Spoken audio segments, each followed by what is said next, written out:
Divorce এই শব্দটা এখন সাংঘাতিকভাবে আমাদের সমাজে পরিচিত।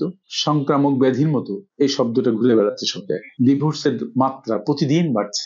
ডিভোর্স যেন এক সংক্রামক ব্যাধিতে রূপান্তরিত হয়েছে। এই ডিভোর্স শুধু ঢাকা শহরে বা শহরগুলোতে সীমাবদ্ধ নেই, এটা ছড়িয়ে পড়েছে গ্রামের আনাচে কানাচে। ডিভোর্সের প্রাগৈতিহাসিক কাল থেকেই চলছে এবং কখনো কখনো ডিভোর্স করা খুবই দরকার হয়ে পড়ে। কিন্তু বর্তমান যে প্রবাহ, ডিভোর্সের বর্তমান যে ধরন, সেটা তো এই সমাজের জন্য একটা অশনি সংকেত। এই সমাজকে এই বিভাজন যে কোথায় নিয়ে যাবে, এই বন্ধনহীনতা যে কোথায় নিয়ে যাবে, সেটা বলতে পারা মুশকিল। বিশ্বের অনেক উন্নত দেশে ছেলেমেয়েরা বিয়ে করতে যাচ্ছে না, তারা সংসার করতে চায় না। এই ঢেউ এসে আমাদের মতো প্রাচ্যের কান্ট্রিগুলোতেও লাগছে। আমাদের দেশে বর্তমান যে ডিভোর্সের রেট, কখনো এমনটি ছিল না। 2022 সালে শুধু ঢাকা নর্থ সাউথ সিটি কর্পোরেশনের ডিভোর্সের মামলা দায়ের হয়েছিল প্রায় 15,000, এবং যেগুলো ডিভোর্সের কেস দায়ের হয় সেগুলো প্রায় ডিভোর্সে রূপান্তরিত হয়। খুব অল্প ফেরে তারা ডিভোর্স করে না। এবং আরো ভয়ঙ্কর বিষয় হচ্ছে, ডিভোর্সের ক্ষেত্রে মেয়েরা এগিয়ে, তারা ডিভোর্স দিচ্ছে বেশি, 60 থেকে 70%। ডিভোর্সের ছেলে মেয়ে উভয়, তাদের পরিবার সবাই ক্ষতিগ্রস্ত হয়, কিন্তু সবচেয়ে ক্ষতিগ্রস্ত হয় যদি তাদের বাচ্চা থাকে তারা।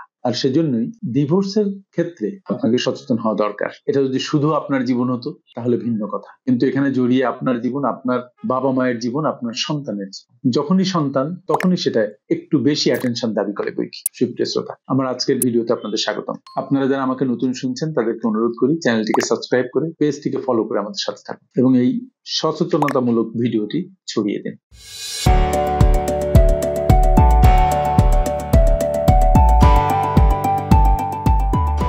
বলছিলাম যে ডিভোর্স মেয়ের জন্য ক্ষতিকর, ছেলের জন্য ক্ষতিকর, দুটো পরিবারের জন্য ক্ষতিকর। সবচেয়ে বেশি ক্ষতিকর হচ্ছে বাচ্চার জন্য। আপনি অনেক বাচ্চা পাবেন যাদের বাবা মায়ের মধ্যে ছাড়াছাড়ি হয়ে গেছে, কিন্তু তাদের যে আকুলতা, তাদের যে আকাঙ্ক্ষা, তাদের যে বঞ্চনা, তাদের যে ভালোবাসা পাওয়ার আকাঙ্ক্ষা দুজনের কাছ থেকে, এটা সাংঘাতিক। ছোট ছোট অনেক বাচ্চা হয়তো বলতে পারে না, কিন্তু একটু বড় হয়ে গেলে তারা বলতে পারে এবং বলেও যে তারা দুজনের ভালোবাসা চায়, কিন্তু তারা বঞ্চিত। কেন? আপনাদের ভুল ডিসিশনের কারণে অথবা আপনার একটি সিদ্ধান্তের কারণে। আমি প্রথমেই বলেছি, ডিভোর্স অবশ্যই হতে পারে যুক্তিসঙ্গত কারণে। একসাথে একেবারে থাকা যাচ্ছে না, কোনোভাবেই পারা যাচ্ছে না, জীবন সংকটাপন্ন হয়ে উঠছে, তখন তো ডিভোর্স আর গতি থাকবে না। কিন্তু অধিকাংশ ডিভোর্স, বেশিরভাগ ডিভোর্স ঠুনকো কারণে হয়। ঠুনকো কারণ বলছি এই জন্য যে একটু মধ্যস্থতা করলে, একটু দুজনের পক্ষ থেকে ইনিশিয়েটিভ নিলে এই ডিভোর্সটাকে সামলানো যেত, দুজন একসাথে বুড়ো হওয়া যেত, কিন্তু সেটা করা হয়নি। বরং যখন দুজন ডিভোর্সের সিদ্ধান্ত নিয়েছে, তখন দুই পক্ষ থেকে তাদের স্বজনেরা তাদেরকে বিভাজন করার জন্য খুব ব্যতিব্যস্ত হয়ে উঠেছে। বিশেষ করে মেয়ে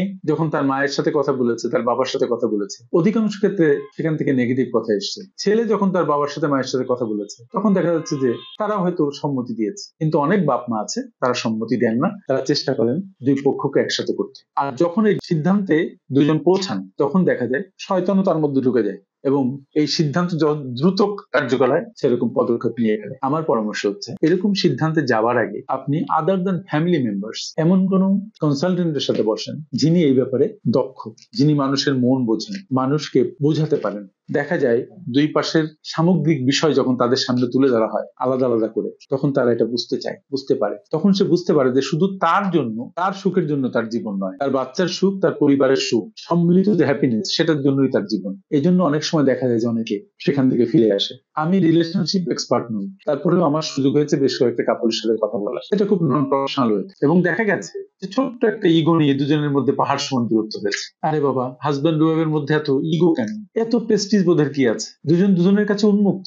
বরং এই যে কমিউনিকেশন গ্যাপ, দুজন দুজনের সাথে কথা বলা যাচ্ছে না, কথা বলা হচ্ছে না, কথা বলতে গেলে ঝগড়া লেগে যাচ্ছে, এটা বড় একটা কারণ যেটা ডিভোর্সের রূপ নিচ্ছে। এক্সট্রা ম্যারিটাল অ্যাফেয়ার, পরিবারের সাথে বনিবনা না হওয়া, পরিবারের লোকজনই সংসারে কুবুদ্ধি দেয়, আর্থিক অসঙ্গতি, আর্থিক দুর্বলতা, শারীরিক দুর্বলতা, বিভিন্ন কারণে ডিভোর্স হচ্ছে। কিন্তু দুঃখের বিষয় হচ্ছে, এই ডিভোর্স কেসগুলা যখন বিশেষ করে সিটি কর্পোরেশনে ফাইল হচ্ছে, সেখানে যে ওইরকম তো এক্সপার্ট কেউ সেখানে ওইভাবে তাদের পরামর্শ দিচ্ছেন, হয়তো বলছে যে তোমরা চিন্তা করে দেখো এটা করা ঠিক হবে কি হবে না, এরকম কিছু ব্যাপার আসছে। কিন্তু এটার জন্য দরকার প্রফেশনাল কাউন্সিলিং। অধিকাংশ ক্ষেত্রে যদি ছেলে বুঝে মেয়ের ক্যারেক্টারিস্টিক্স কেমন, মানে মেয়েদের চলন বলন কেমন, তারা কিরকম ভাবে জীবন নির্বাহ করতে চায়, মেয়ে যদি বুঝে ছেলের বিষয়টা এবং দুজন যদি দুজনের প্রতি আন্তরিক হয় এবং মানিয়ে নেওয়ার চেষ্টা করে, তাহলে কিন্তু 80% সমস্যা সমাধান হয়ে যায়। কিন্তু সমস্যা যখন দেখা দেয়, বিভিন্ন পক্ষ থেকে সমস্যাকে আরো বড় করা হয়, নিজেরাও ভাবতে ভাবতে ছোট্ট তিলকে তাল বানিয়ে ফেলেন। এখানে দরকার একজন মধ্যস্থতাকারী, যিনি আদার দ্যান ফ্যামিলি মেম্বার, যিনি নিরপেক্ষভাবে দুজনের সমস্যা শুনবেন